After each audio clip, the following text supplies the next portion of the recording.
Hola, bon dia. Soc el Miquel Barcons, soc membre d'una empresa que es diu Comcal, que ens dediquem a la calç en diversos formats, calç aèries, calç hidràuliques. Avui intentarem explicar una miqueta les diferències entre les calç aèries, les calç hidràuliques i entendre què és això tan curiós de la calç hidràulica.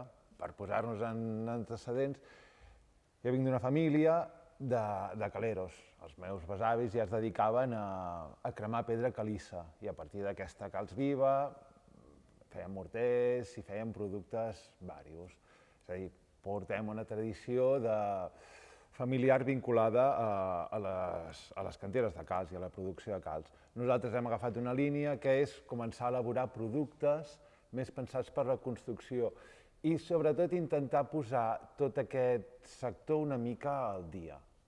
Ens hem trobat un sector amb molta presència històrica i molt poc documentat, potser amb una falta de rigor, de números, de propostes, ja que la calç ha sigut sempre un producte d'autoproducció, molt present, bastant poc documentat.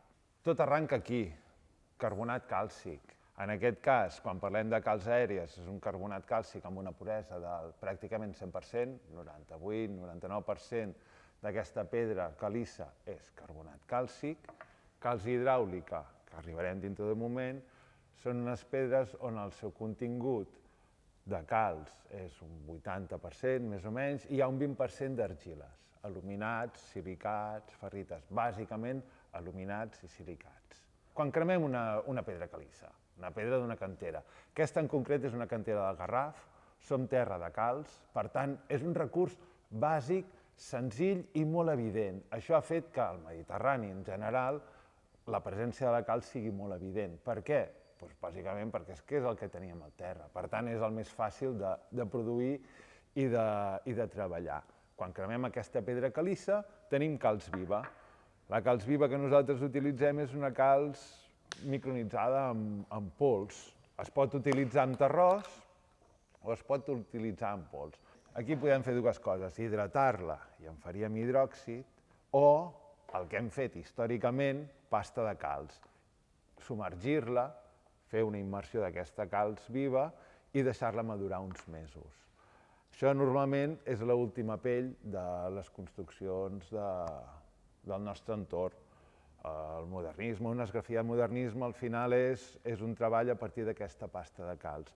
La pasta de calç ens dona un temps obert alt, ens permet treballar-la, ens permet generar uns acabats i unes subtileses que un material més ràpid no permet. Per tant, té una cosa molt bona, ens dona moltes possibilitats de treball. En té algunes on la calç hidràulica segurament és molt més competitiva. Què és una calç hidràulica? Aquí tenim dos exemples, calç hidràulica del 3,5, calç hidràulica del 5. És una pedra calcària amb un component de margues dintre, d'argiles, aluminats, silicats, que l'hem cuit. L'hem cuit a uns 1.000-1.200 graus, més o menys. La composició, bàsicament, és un 80% carbonat càlcic, un 20% argiles. Què ens passa quan la coem? Aquestes argiles, aluminats i silicats, es combinen, aquest 20%, es combina amb un 20% de la calç que hi ha dintre d'aquesta pedra. I això ens fa un component hidràulic. Component hidràulic significa que és una part del material que fraguarà, endurirà amb aigua. Molt bé. Ens queda una part, un 40-50% de calç lliure. Aquesta calç l'hem cremat a 1.200 graus. Per tant, tenim calç viva. Què hem de fer amb la pedra de calç hidràulica un cop l'hem cremat? L'hem d'apagar. Per dispersió, afegim aigua i la hidratem. Per tant, aquesta calç viva passa a ser hidròxid. Finalment tindrem un material, que és aquest d'aquí, que és una calç hidràulica on tenim una component hidràulica i una component aèria. La calç hidràulica endureix de les dues maneres alhora. Primer et fa un enduriment hidràulic i amb el temps va absorbint CO2 i va fent una carbonatació, un enduriment aeri.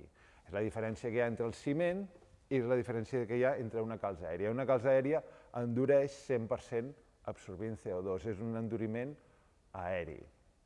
De fet, si analitzem el format de la calç aèria, aquesta calç porta mig any reposant dintre de l'aigua, no ha endurit. Si poséssim aquesta calç dintre de l'aigua, enduriria, perquè té una component hidràulica. Històricament hem utilitzat materials hidràulics per combinar-los amb calç per obtindre calç hidràuliques no naturals, el que avui en dia diríem aquela. Si agafem una pasta de calç i la barregem amb totxo picat, tindríem una calç hidràulica no natural, una aquela. Si agaféssim una pedra volcànica esmicolada i la barregéssim amb una pasta de calç, tindríem una aquela també, una calç hidràulica no formulada. De fet, això és un recurs que trobem d'una manera molt evident quan analitzem morters de rejuntats de construccions històriques. Sempre veiem que hi ha trossos de ceràmica, algunes pedres volcàniques, alguns components hidràulics. Avui en dia ens apareix un altre element molt interessant en construcció, que són les putzolanes. Són argiles cuites.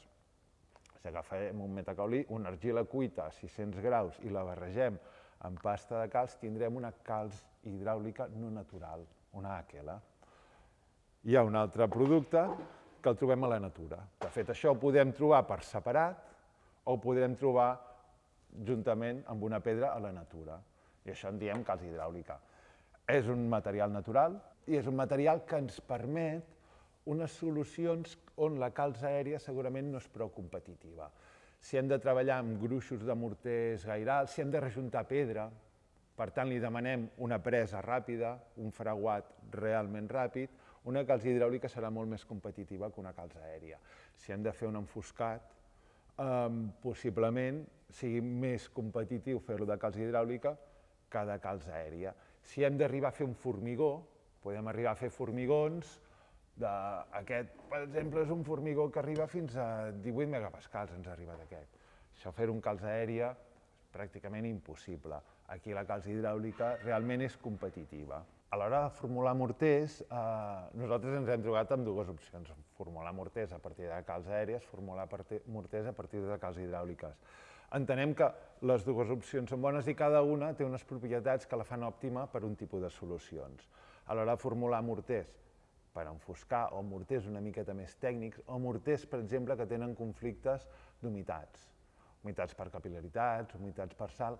Entenem que una formulació a partir de morters de calç hidràuliques naturals és una solució realment competitiva, perquè el fraguat hidràulic de la calç fa que tingui una resistència més alta a la humitat. Una humitat persistent de capil·laritat, un morter de calç hidràulica, amb el temps hem analitzat i hem vist que ens funciona molt millor que un de calç aèria, on el seu fraguat potser és més lent i acaba desgranant amb més facilitat.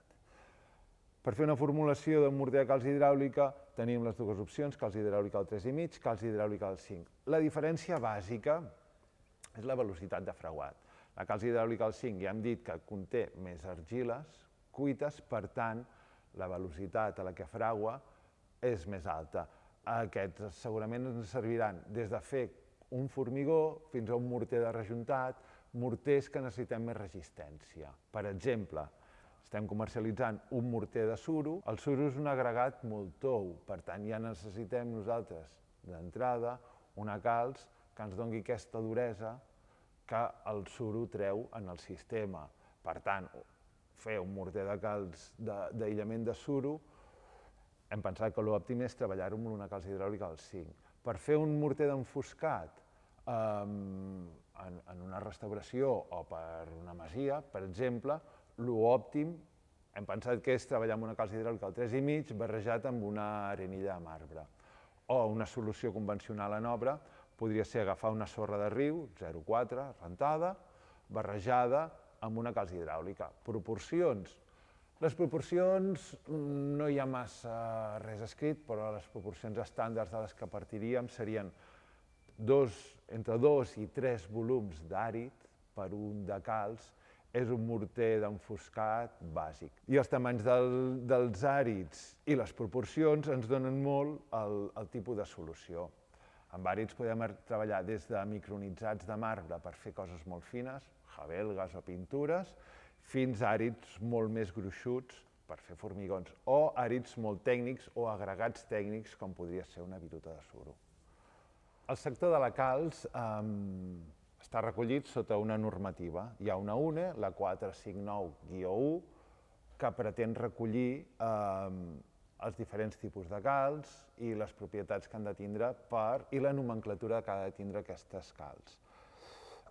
És una normativa, un cop l'analitzes, realment és tirant a poc concreta, és molt oberta i no acabes d'entendre les diferències entre una FL i una calç formulada, ni s'acaba d'entendre les diferències i les fronteres entre una calç hidràulica del 2, del 3,5 i del 5. Això passa una miqueta per entendre aquest sector de la calç. El sector de la calç ha sigut un sector basat en l'autoproducció i pràcticament l'economia domèstica. Qui feia servir calç se la cremava ell, se la pagava ell, se la cuinava i se la treballava. És a dir, ha sigut un sector fora del circuit comercial, fora del que és una gran indústria, per tant, bastant lluny d'entendre que ha d'estar sota una normativa.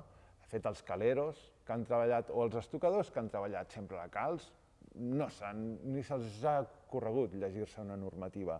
Ells han agafat la seva calç viva, l'han apagat, l'han treballat i han executat. I han executat preciositats com fantàstiques façanes modernistes, però han estat molt lluny del que és una normativa. La normativa, en realitat, es desenvolupa a partir de la industrialització d'aquests productes. Qui la desenvolupa és la indústria del ciment. Hi ha un fet que ens diu que la calç hidràulica del 2, als 28 dies, pot estar entre 2 i 7 megapascals. La de calç hidràulica del 3,5 pot estar als 28 dies entre 3,5 i 10. I la calç hidràulica del 5 pot estar als 28 dies entre 5 i 15 megapascals. Si analitzem aquestes tres dades, veiem que una calç hidràulica de 5 megapascals a 28 dies la puc considerar de 2, de 3,5 o de 5. És una tonteria, però realment és que la nomenclatura ni està massa clara. Per tant, la normativa sí, ens la mirem una miqueta de lluny, hi ha una UNE, la 495, que ho pretén recollir tot, però entenem que aquesta normativa haurà d'anar evolucionant a mesura que el sector de la calç hidràulica vagi sent un sector més potent amb capacitat d'incidir en normativa i de fer lobby, que és una cosa que no ha passat històricament. Les conseqüències d'una mala normativa són moltes. Per una banda, nosaltres com a productors ens obliga a fer unes certificacions extres i fer uns assajos extres per donar unes garanties de material a l'hora que un arquitecte els treballi. Això es trasllada amb uns sobrecostos. Estem assajant un sistema ETA per treballar amb morters de calç sobre fibra fusta, llana de roca, suro. Tots els assajos, al final, els hem d'assumir i, per tant, repercuteixen en materials. Una mala normativa fa al final un trasllat de responsabilitats a l'arquitecte que ha d'acabar exercint assumeixos d'obres quan simplement es resoldria tot amb unes normatives clares i adaptades al material. Estem analitzant la calç als 28 dies perquè el formigó considerem que s'ha d'analitzar als 28 dies. La calç s'hauria d'analitzar segurament als 64 dies, sabíem realment les resistències que tenen. És un exemple tonto, però per què ha passat això? Perquè qui dissenya la normativa és la indústria del ciment i la calç s'ha hagut d'adaptar a una normativa que no té propietats per treballar sota aquestes condicions. Una cosa molt curiosa d'aquest sector és que s'ha basat sempre en la cultura popular, en la sabidoria a l'hora d'executar, en la transmissió oral del saber fer a l'hora de mesclar aquests materials. La calç per si sola no fa res, la calç ha d'anar acompanyada d'una bona posta en obra, d'entendre les dosificacions, entendre la manera de treballar-se, És a dir, estem parlant d'un material preindustrial molt poc formulat.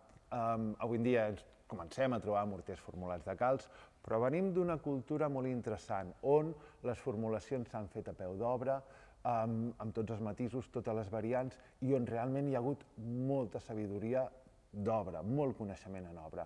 En el següent vídeo us ensenyarem unes formulacions bàsiques i de punt de partida per entendre la relació àrid-lligant, àrids-calç, per fer un morter bàsic. Però és un recorregut molt llarg i realment molt interessant.